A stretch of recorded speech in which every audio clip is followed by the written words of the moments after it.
Hello, स्वागत करता हूं आपके अपने channel easy study bye Kaif में। आज आप लोग को इंडिसेस ऑफ सर्ट्स घातांक कड़ी वाले सवाल लेके आए हैं आप लोगों के लिए।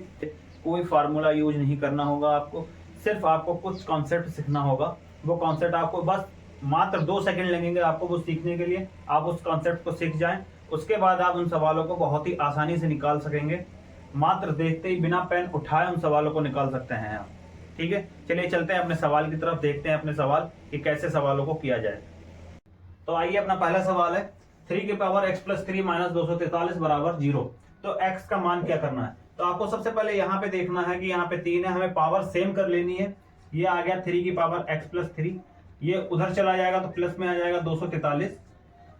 3 की पावर x प्लस 3 ये आपकी होती है 3 की पावर 5। अब जब आपका बेस समान हो जाता है तो आपकी पावर जो है वो भी समान हो जाती है। तो x बराबर आ जाएगा आपका 2।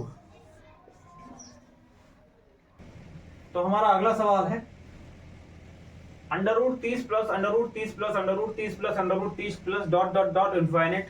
और दूसरा सवाल हमारा इसी तरह से under root 132 minus under root 132 under root 132 minus में है डॉट डॉट डॉट, ये भी इनफाइनेट तक है। तो आपको बस कुछ नहीं करना है, आपको प्लस वाला और माइनस वाले में सिर्फ एक फर्क है। आप इनका ऐसे नंबर से फैक्टर कर लीजिए जो आगे पीछे के नंबर हो। तो आगे पीछे के नंबर का मतलब 5 गुना 6 करेंगे तो आपको 30 मिल जाएगा। तो जो भी नंबर आपका इनमें से बड़ा हो वो आपका आंसर है। ठीक है, प्लस वाले में ये है कि जो नंबर बड़ा होगा वही आपका आंसर होगा, और जो नंबर आपका माइनस वाले में जो नंबर आपका छोटा होगा वही आपका आंसर होगा। तो ये हम मल्टीप्लाई आती है 11 गुणे 12 की, तो 11 आपका आंसर हो जाएगा। ये रूट वाला सवाल इतनी आसानी से हो गया, मात्र 1 सेकंड लगेगा। 6 और 11 इसका आंसर। अगला सवाल हमारा है under root 5 into under root 5 into under root 5 dot dot dot infinite तक है। और ये हमारा under root 7 into under root 7 into under root 7 into under root 7। जब भी मल्टीप्लाई हो, रूट में मल्टीप्लाई हो, तो आपका आंसर जो आपको नंबर दे रखा है वही आपका आंसर हो जाएगा। जो आपको नंबर दे रखा है वही आपका आंसर हो जाएगा। बस इससे ज्यादा और कुछ नहीं करना है। जब भी मल्टीप्लाई हो रही है और इनफाइनेट तक अगर दिया हो तो आपका नंबर है वही आपका आंसर हो जाएगा। तो हमारा अगला सवाल है under root 6 into under root 6। यानी कि इसमें जो है इनफाइनेट आगे नहीं दिया है। जब इनफिनिट ना दिया हो आपको तो आपको करना क्या है, 1 2 3 ये काउंट कर लेने हैं कि कितने नंबर दे रखे हैं। 3 नंबर दे रखे हैं तो 6 लिखा, और 6 की पावर कितनी हो गई 3, 2 का क्यूब आपको करना है तो कितना हो गया 8। इसका ऊपर वाला इससे एक कम लिख दीजिएगा आंसर। ठीक है, इसका एक फार्मूला होता है, जैसे a की power 2n minus 1 upon 2n। ठीक है, ये इसका एक फार्मूला होता है। लेकिन आप डायरेक्ट याद रखिएगा कि 3 है तो 2 की पावर 3 बटे ऊपर 1 माइनस कर दीजिएगा। इसी तरह से देखिए, इससे करेंगे 1 2 3 4 तो 11 पावर कितनी आई 16, 2 की पावर 4 और 1 कम कर देंगे तो 1 माइनस 15। ये आपका आंसर आ जाएगा डायरेक्ट। इसमें और कुछ करने वाला नहीं है, बस आपको काउंट करने हैं नंबर 1 2 3 4, उतनी ही पावर आपको बढ़ा देनी है, ऊपर वाली 1 माइनस कर देनी है इससे। तो हमारा अगला सवाल है, सवाल करने से पहले एक कॉन्सेप्ट सीख लीजिए। जब बेस सेम हो, रूट हमारा जो है सेम दिख रहा है हर जगह, और बाहर वैल्यू दे रखी 2 रूट 5 प्लस 3 रूट 5, तो ये सब आपस में जुड़ जाएंगे। 2 और 3 5 और 1 6, तो इसका आंसर आएगा 6 रूट 5। ठीक है, अब आते हैं अपने सवाल की तरफ। सवाल है हमारा under root 50 plus under root 98 plus under root 72। अब आप सोच रहे होंगे कि यहाँ पे बाहर तो कुछ दे नहीं रखा है, तो क्या हम ऐसे करके जोड़ देंगे? तब आप ऐसे नहीं जोड़ सकते, आपको इनके फैक्टर करने हैं। तो इनका जब आप फैक्टर करेंगे तो कोई ऐसा फैक्टर करें कि मतलब अंदर रूट बच जाए और बाहर स्क्वायर से एक संख्या भी निकल आए। तो आप इसको देखिए, इसका आएगा 25 गुणा 2, इसका आएगा आपका 2 गुणा 7 गुणा 7, और इसका आपका आएगा 9 गुणा 4 गुणा 2। अब आप देखिए यहाँ पे स्क्वायर बन गया इन सबका। 25 हमारा 5 का स्क्वायर होता है 5 रूट 2 प्लस 7 रूट 2 प्लस यहाँ पे 9 हमारा 3 का है और 4 हमारा 2 का है, √2। 7 5 12, 12 और 6 18, तो हमारा आंसर आया 18√2 आंसर। ठीक है, आपको इस तरह से फैक्टर कर लेने। फैक्टर करने के बाद आप जो स्क्वायर बन रहा है उस स्क्वायर को बाहर निकाल लीजिए, बाकी रूट को आप वैसे ही रहने दीजिएगा।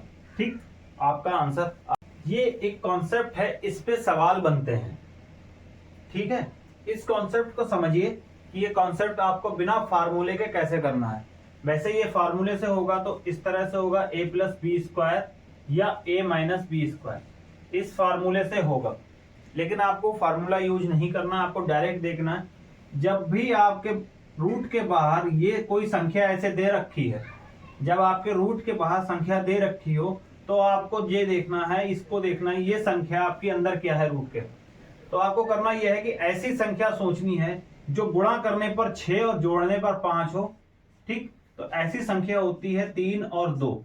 तो इन संख्याओं को आपको रूट में ही लिखना है, अंडर रूट में लिखेंगे और जब प्लस है तो बीच में प्लस लगा देंगे, बस √3 प्लस √2, ये आपका सॉल्यूशन हो गया। अब सीखना यह है, अगले में देखते हैं। जब रूट के बाहर कोई संख्या ना दी हो, यहां पे कोई संख्या ना दी है ना, यहां पर कोई संख्या ना दी हो, तो आपको करना क्या है, इसको 4 से भाग कर देना है। 4 से भाग करने पर ये आपका आ जाएगा 35। ठीक है, √35 आ जाएगा। अब आपको देखना है ऐसी संख्या जिससे गुणा करने पर 35 और जोड़ने पर 12 आए। तो ऐसी संख्याएं होती हैं हमारी 7 और 5। ठीक है, वही करना है आपको, इसको लिखना आपको रूट में ही है। ठीक है, अब माइनस वाले केस में आपको कुछ भी नहीं करना है, इसी तरह से करना है। आपको 4 से भाग देना है, 4 से भाग देने पर आ जाएगा ये 15। ऐसी संख्या देखनी है जो गुणा करने पर 15 हो और जोड़ने पर 8 आ जाए। ठीक है, तो ऐसी संख्या 5 3 15 होती हैं, 5 और 3 होती है। बस माइनस है तो इनके बीच में माइनस लग जाएगा, √5 माइनस √3, ये आपके आंसर आ जाएंगे। इस पे आपका सवाल बनता है। आइए चलते हैं सवाल की तरफ, बताते हैं इस पे किस तरह के सवाल बनते हैं। तो हमारा सवाल है ये, यदि a = 5 + 2√6 हो तो √a - √1/√a की वैल्यू बतानी है आपको। तो आपको करना क्या है, यहाँ पे a की जगह पे हमें ये रख देना है 5 + 2√6 1/√5 + 2√6। अब आपको वही बना लेना है, इसको गुणा करनी है, फैक्टर करने हैं, गुणनखंड की ऐसी कौन सी संख्या जिसका गुणा करने पर 6 और जोड़ने पर 5 आए। तो √3 प्लस है तो प्लस √2 माइनस 1/√3 प्लस √2। ठीक है, अब आपको देखना क्या है कि यहाँ पे √3 प्लस √2 है, इसको आप फार्मूला बनाना है। तो √3 माइनस √2 से ऊपर मल्टीप्लाई और √3 माइनस √2 से नीचे भी आप मल्टीप्लाई कर देंगे। अब आप देखिए √3 प्लस √2, ये माइनस इधर गया तो √3, ये माइनस इसको प्लस कर देगा तो √2 आ जाएगा। नीचे हमारा बन गया a² माइनस b², तो a² माइनस का b², ऊपर हमारा √3 और √3 कट जाएगा, ये बचेगा 2√2/1 की तो कोई वैल्यू नहीं, तो ये आपका answer option number B is correct answer. Video अच्छी लगी हो तो वीडियो को लाइक करें, चैनल को सब्सक्राइब करें और वीडियो को ज्यादा से ज्यादा शेयर करें।